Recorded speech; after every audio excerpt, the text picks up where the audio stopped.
Good morning. आज online video class के हम लोग देखेंगे किरण प्रकाश की ray of x NCERT chapter number 9 का वीडियो 25। अभी तक हम लोग जो है किरण प्रकाशिकी में प्रकाश के परावर्तन, प्रकाश के अपवर्तन, इन दोनों घटनाओं के बारे में विस्तार से पढ़ा है। प्रकाश के परावर्तन क्या है, प्रकाश के अपवर्तन क्या है। इसमें हम लोगों ने कुछ टॉपिक ऐसे भी पढ़े हैं जो कि मैट्रिक क्लास में पढ़ना था, हमारे इंटर के सिलेबस का नहीं था, हम जानकारी के लिए पढ़ना था, तो वो भी हमने आपको विस्तार से बताने की कोशिश की है।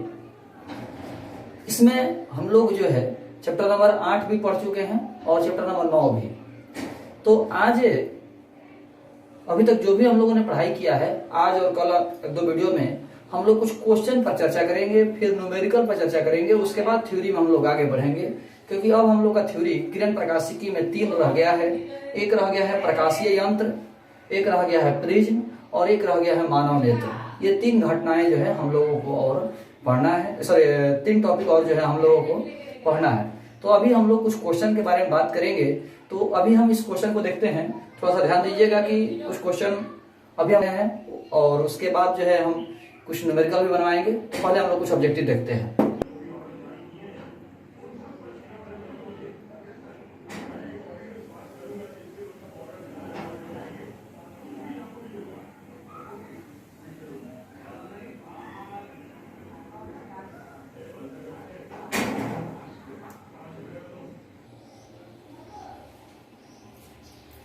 बोर्ड पर अभी जो प्रश्न पत्र हमने आपको दिखाया, उसी प्रश्न को हम बोर्ड पर लिखे हुए हैं। बोर्ड पर 5 प्रश्न है और बारी बारी से हम सभी प्रश्नों की बात करेंगे। हमने अभी तक आपको जो भी टॉपिक पढ़ा दिया या जितना पढ़ा दिया, उन सभी टॉपिक से रिलेटेड आप प्रश्न, आप किसी भी क्वेश्चन बैंक या बुक को बनाने की कोशिश कीजिए, बनाइए, देखिए कि प्रश्न बन रहे हैं कि नहीं बन रहे हैं। आप कोशिश करके देखें, उसके बाद हम लोग जो है इस पर बात करते हैं। ध्यान दीजिएगा। तो निम्नलिखित में किनका उपयोग पौधा घर में होता है? पौधा घर में इनमें से किसका उपयोग होता है? गामा किरण का, एक्स किरण का, पराबैंगनी का या अवरक्त किरण का? तो हमने आपको बताया होगा, याद होगा शायद, कि अवरक्त प्रकाश का उष्मीय प्रभाव अधिक होता है और यही कारण है कि इसका उपयोग पौधा घर में होता है। यानी पौधा घर में अवरक्त प्रकाश का इस्तेमाल होता है। पौधा घर में जो है अवरक्त प्रकाश का इस्तेमाल किया जाता है। तो पहला प्रश्न का आंसर जो है आपका डी हो गया। दूसरा है, निम्नलिखित में कौन विद्युत चुंबकीय तरंग नहीं है? इसमें से कौन विद्युत चुंबकीय तरंग नहीं है? तो आपको पता होगा कि विद्युत चुंबकीय तरंग कौन कौन से हैं। तो गामा रे, एक्स रे, पराबैंगनी, दृश्य प्रकाश, अवरक्त प्रकाश, सूक्ष्म तरंग, रेडियो और टीवी, यही आपके विद्युत चुंबकीय तरंग है। इससे न कम न इससे ज्यादा। तो आपको विद्युत चुंबकीय तरंग चुनने के लिए आप खुद देख लेना है कि इन लिस्ट में से कौन सा है और कौन नहीं है। तो उस लिस्ट में हम देखेंगे तो दृश्य प्रकाश भी है, एक्स किरण भी है, अवरक्त किरण भी है, लेकिन ध्वनि तरंग जो है उस लिस्ट में नहीं है। यानी ध्वनि तरंग विद्युत चुंबकीय तरंग नहीं है। एक्स किरणें बनी होती हैं। एक्स किरणें किससे बनी होती हैं? ऋणाविष्ट कण से, धनाविष्ट कण से, विद्युत चुंबकीय विकिरण से और न्यूट्रॉन से। तो आपको तो पता होगा कि एक्स किरण यानी एक्स तरंग जो है, एक्सरे जो है वो विद्युत चुंबकीय तरंग है। एक्सरे जो है वो विद्युत चुंबकीय तरंग है। तो हमारा एक्सरे जो है विद्युत चुंबकीय विकिरण से बना है।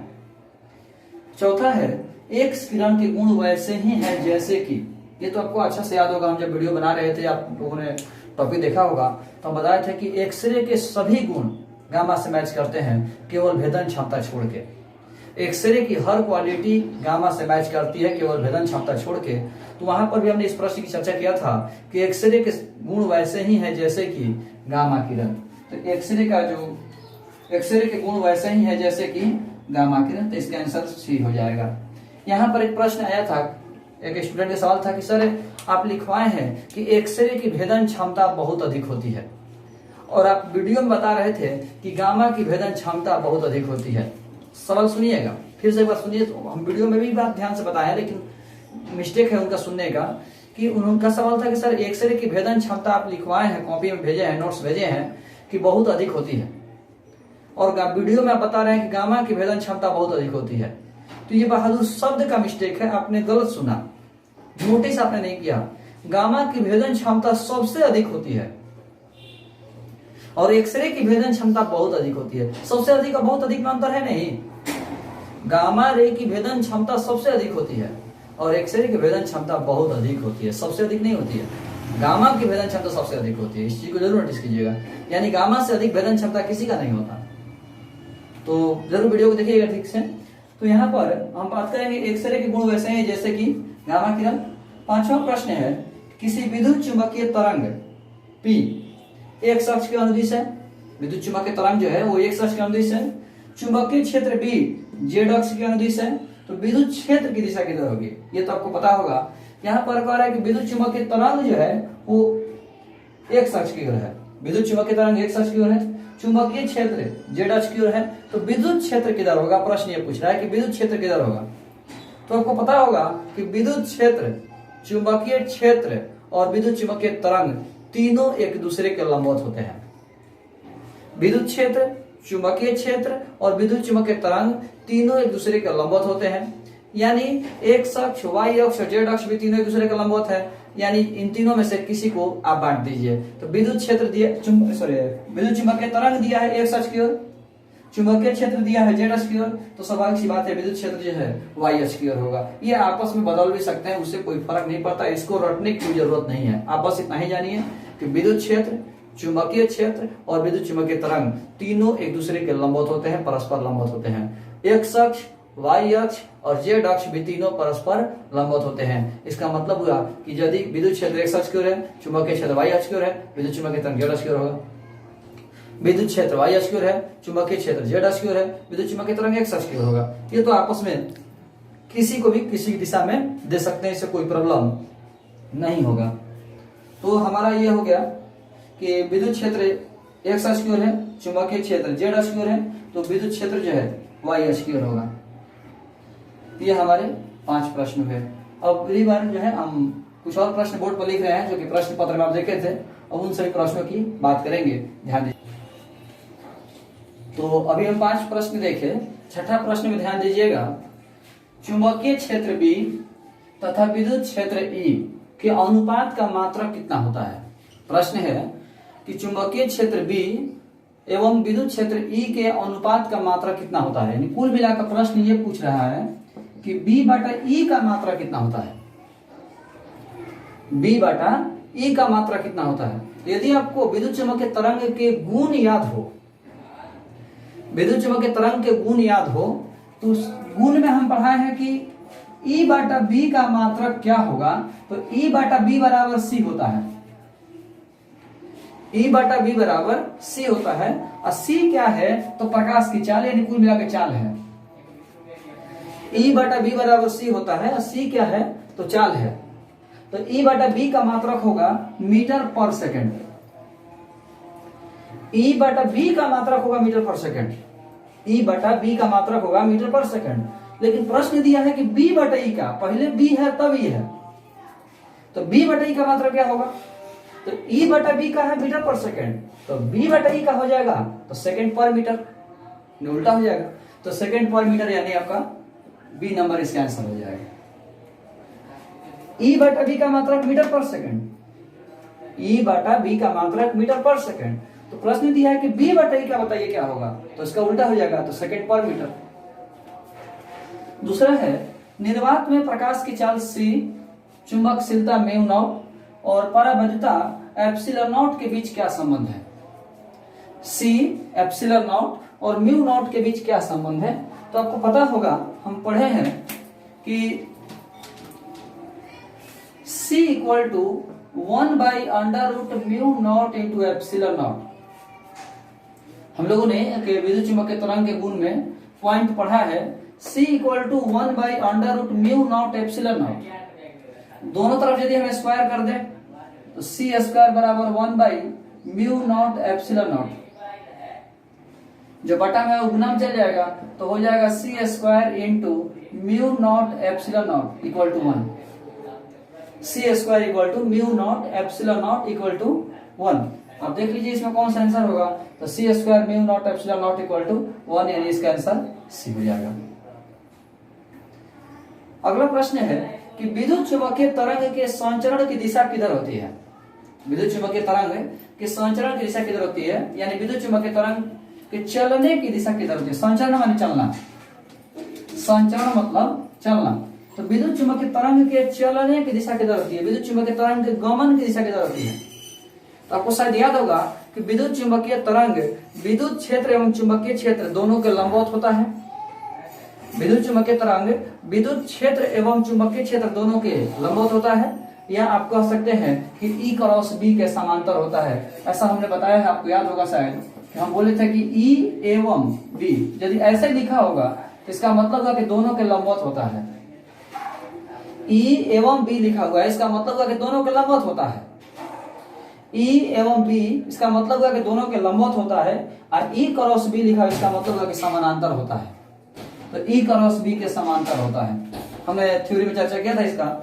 इसके बाद बहुमूल्य नगों की पहचान में कौन सहायक है। बहुमूल्य नग जैसे हीरा हो गया, नीलम हो गया, पन्ना हो गया, इस तरह से जो भी नग है, कीमती पत्थर जो है, तो बहुमूल्य नगों की पहचान में कौन सहायक होता है, किसकी मदद से बहुमूल्य नगों की पहचान करते हैं। तो हमने थ्योरी में पढ़ाया है कि कीमती पत्थरों की पहचान में पराबैंगनी किरण का इस्तेमाल किया जाता है।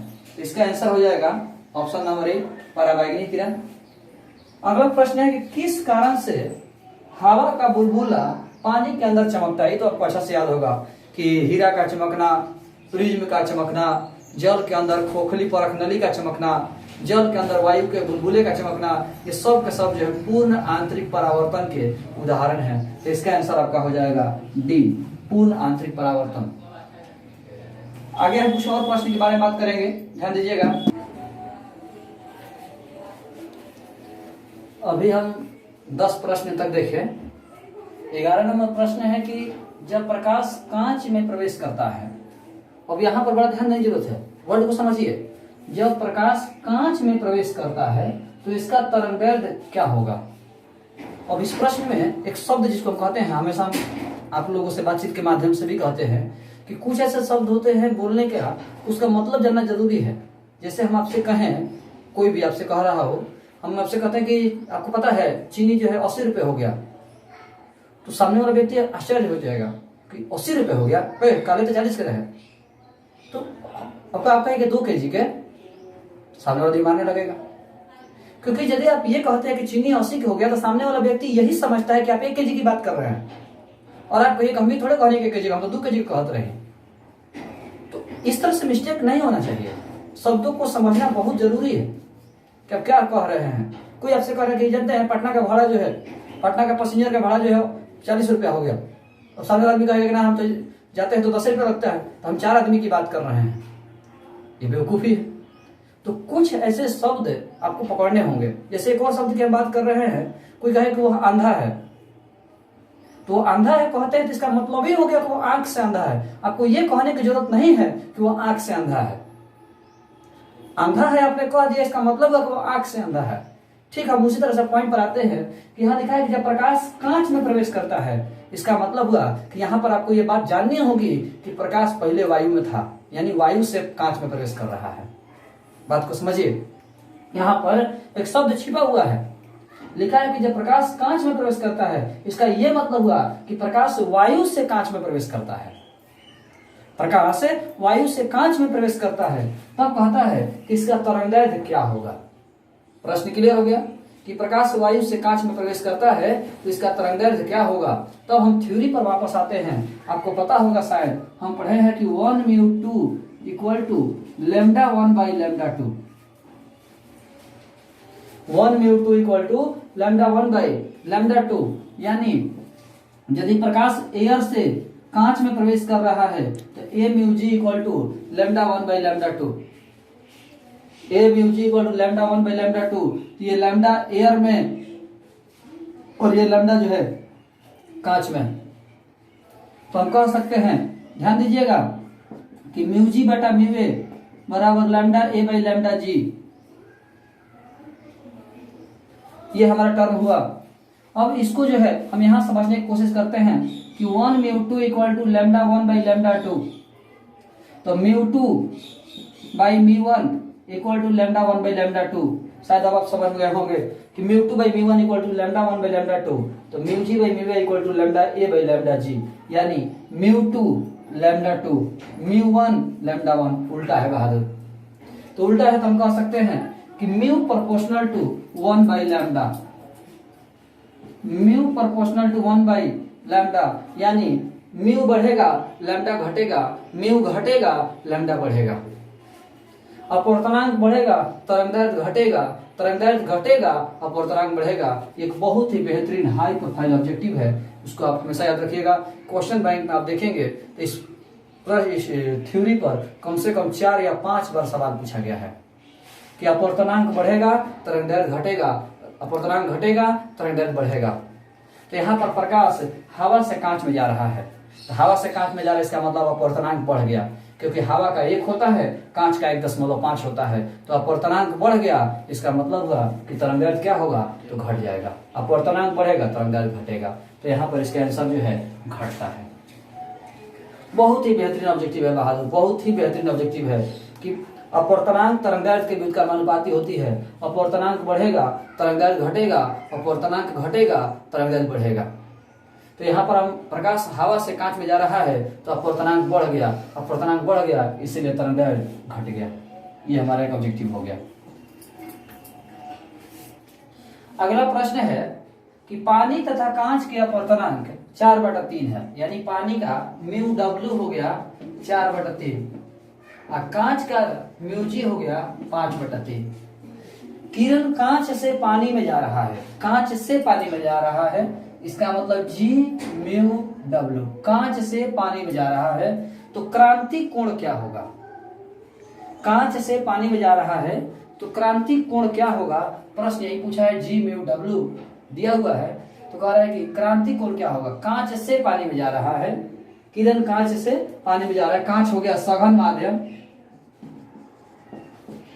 और पानी हो गया विरल माध्यम। और कुछ लोग यदि डाउट में होंगे तो इसको भाग दीजिएगा तो 1.33 और इसको भाग दीजिएगा 5/3 है, तो ये आपका हो गया 1, 20, 3 6 18, 1.6 समथिंग है। इसका मतलब यही हुआ कि आप देख सकते हैं कि इसका ज्यादा है, तो ज्यादा है तो ये सघन माध्यम हो गया, और जिसका कम होता है अपवर्तनांक तो विरल माध्यम होता है। तो कांच से पानी में जा रहा है तो कह रहा है कि क्रांति कोण क्या होगा। कांच से पानी में जा रहा है तो क्रांति कोण क्या होगा, तो आपको तो बहादुर पता होगा कि जो यहाँ रहता है वो सघन माध्यम होना चाहिए, यानी डब्ल्यू म्यू जी होगा, क्योंकि यहाँ वही रहता है जो सघन माध्यम। शायद आप भूल रहे होंगे तो आपको बता दें हम कि यहाँ वही रहता है जो सघन माध्यम होता है, तो डब्ल्यू म्यू जी बराबर 1/sin(c), डब्ल्यू म्यू जी बराबर 1/sin(c), ये हमारा सूत्र हो गया। यदि आप डाउट में होंगे कहां से सूत्र है तो भी बता देते हैं, 1 म्यू 2 इक्वल टू 1/sin(c) होता है।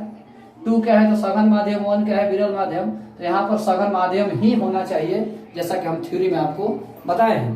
तो ध्यान दीजिएगा,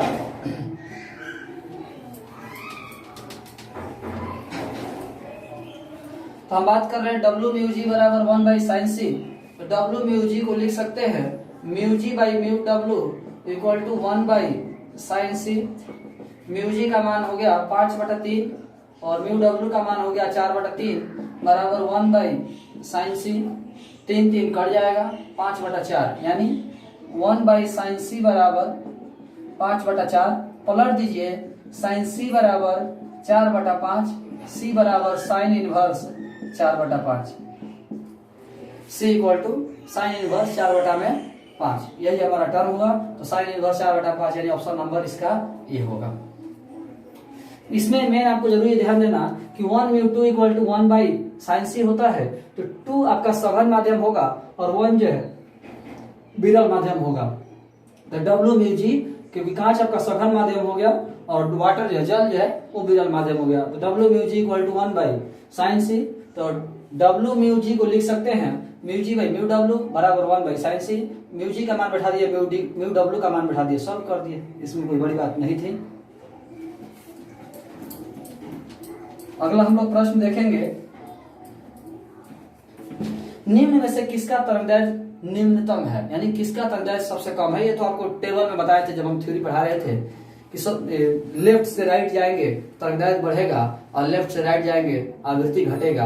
यानी गामा का तरंगदैर्घ्य सबसे कम और आवृत्ति सबसे अधिक होती है। ऐसा हम थ्योरी में बता चुके हैं कि गामा की आवृत्ति न्यूनतम होती है, तरंगदैर्घ्य महत्तम होता है। गामा की आवृत्ति महत्तम होती है और तरंगदैर्घ्य जो है न्यूनतम होता है। तो यहाँ पर हम देख सकते हैं किसका तरंगदैर्घ्य न्यूनतम है, यानी गामा किसका होगा आंसर। ये तो डायरेक्ट आपको थ्योरी पर है। जब प्रकाश किरण एक माध्यम से दूसरे माध्यम में जाती है तो निम्न में से कौन सी राशि अपरिवर्तित होती है। ये भी हम आपको बता चुके हैं कि प्रकाश किरण जब एक माध्यम से दूसरे माध्यम में जाती है तो सभी राशियां बदल जाती है, लेकिन आवृत्ति अपरिवर्तित होता है। एक बहुत पूर्ण प्रश्न के आधार पर हम इसको बताए थे। तो यहाँ पर आवृत्ति जो है अपरिवर्तित होगा और सबसे अधिक आवृत्ति किसकी होती है, अभी जस्ट बताए हैं कि गामा की आवृत्ति सबसे अधिक और तरंगदैर्घ्य सबसे कम होता है, तो इसका आंसर हो जाएगा गामा। तो ये तीनों प्रश्न तो आसान हो गए, लेकिन इंपॉर्टेंट है सब प्रश्न। तो हम लोग जो है अभी कुछ प्रश्न सब्जेक्टिव में ध्यान देंगे। ध्यान दीजिए, बोर्ड पर कुछ सब्जेक्टिव प्रश्न लिखे हैं और इन सभी प्रश्नों में से बहुत से ऐसे प्रश्न हैं जिसका आंसर आप लोग को हम पहले ही लिखवा चुके हैं, बता चुके हैं, टास्क दे चुके हैं लिखने के लिए। जैसे कि विद्युत चुम्बकीय तरंग क्या है, इसके गुणों को लिखें। दृश्य किरण की अपेक्षा पराबैंगनी किरण की ऊर्जा अधिक होती है, क्यों। ये दो प्रश्न। पूर्ण आंतरिक परावर्तन और परावर्तन में क्या अंतर है, ये तीन प्रश्न। और ये तीन प्रश्न जो है, और यही तीन प्रश्न कहिए, ये तीन प्रश्न हम आपको क्लास के दौरान टास्क में दे चुके हैं और आपने इसका आंसर लिखा भी है। लेकिन और जो है हमारे पास कुछ प्रश्न है। क्रांति कोण किसे कहते हैं, ये आप लोग लिखिएगा। प्रकाश के अपवर्तन से क्या समझते हैं, इस प्रश्न को भी लिखना है। प्रकाश के परावर्तन से क्या समझते हैं, इस प्रश्न का भी उत्तर लिखना है। पराबैंगनी किरण एवं अवरक्त किरण के गुणों एवं उपयोग को लिखें, इस प्रश्न को भी लिखना है। ये चार प्रश्न है जिसका उत्तर आप लोग लिख करके रखिएगा।